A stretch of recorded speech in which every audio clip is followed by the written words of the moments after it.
He must be fun to fly.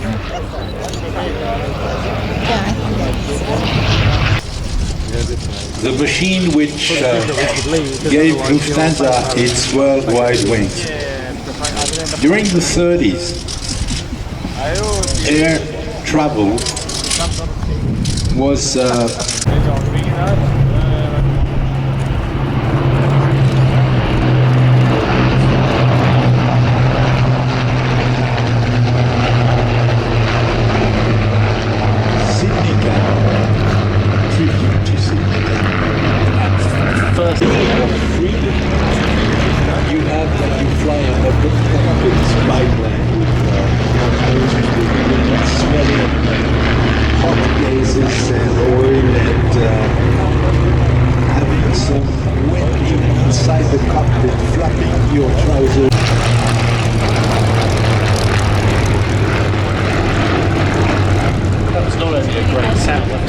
I was very impressed with the way that the two Nimrods joined up there. That was absolutely wonderful.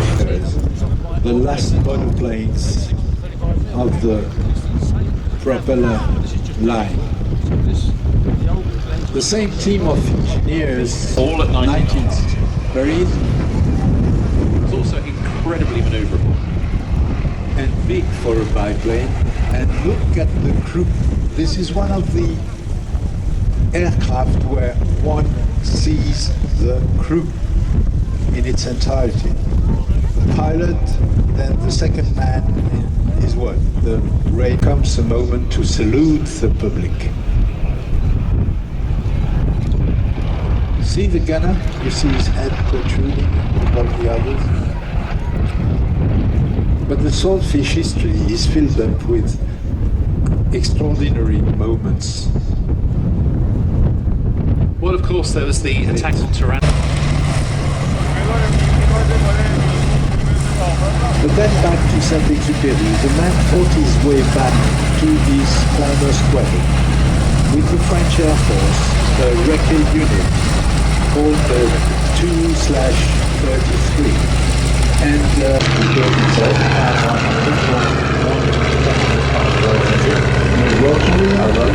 so we will give you the chance to listen to that. The one eggshell being crushed is wonderful noise, and you may even get to smell the burnt castle and eggs pulled up at the end of the runway. This yesterday was absolutely superb to watch, so we're going to let you listen to it. And look at this deanery. This is the most stunning piece of piloting a World War I aircraft you can see anywhere on this planet, in Marseille runway, but christened Lufthansa.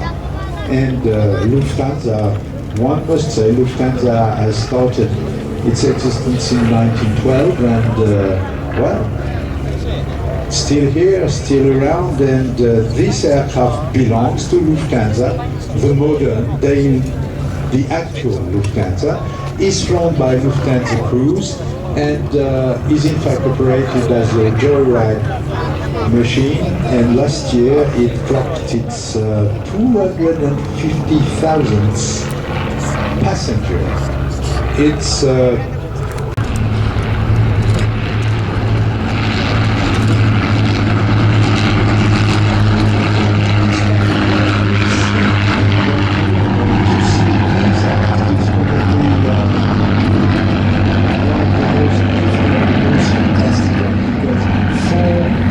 all biplanes powered by these engines is really a trip back in time.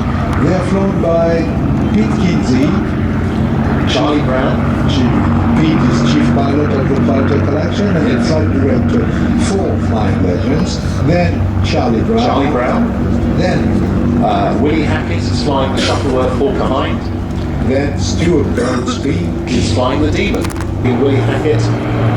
Demon, the Hind coming there in front of you.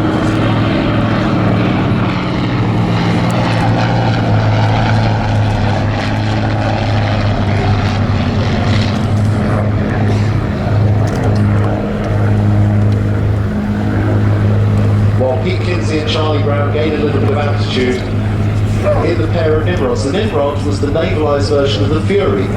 This was designed as the Hawker Nimrod. We have the Hawker Nimrod 1 and the Hawker Nimrod 2.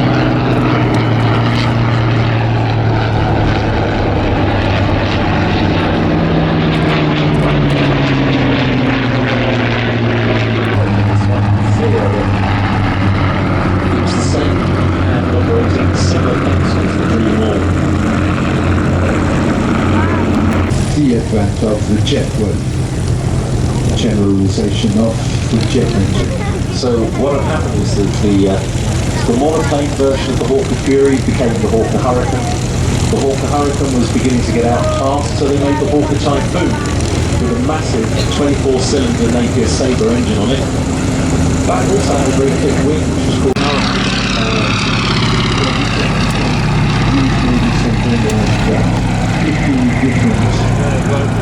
absolutely.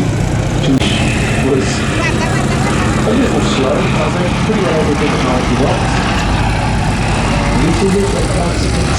Pretty well maximum speed, yes. It's powered by 1,000 horsepower Bristol Pegasus engine, and it was just and then attempted to stop the Channel Range and get it back up to the North Sea. But sadly, that was a pretty disastrous mission. They didn't stop the ships, but some very brave people got some. Well, Eugene Esmond was awarded the. More than famous, legendary seal head on the fuselage, the Lafayette Escadrille, and which the dogfight has started. And by the way, the Lafayette Escadrille logo, the Sioux head, is also the logo of the fighter collection. But of course, to get into a turning point for the triplane, still there's a strong chance of losing.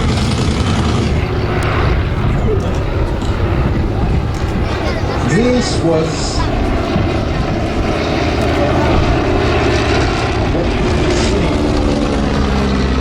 along the lines near Verdun in the northeastern part of France, where dogfights, every flyable bay was Dogfight Bay. And this is a reenactment of an actual dogfight.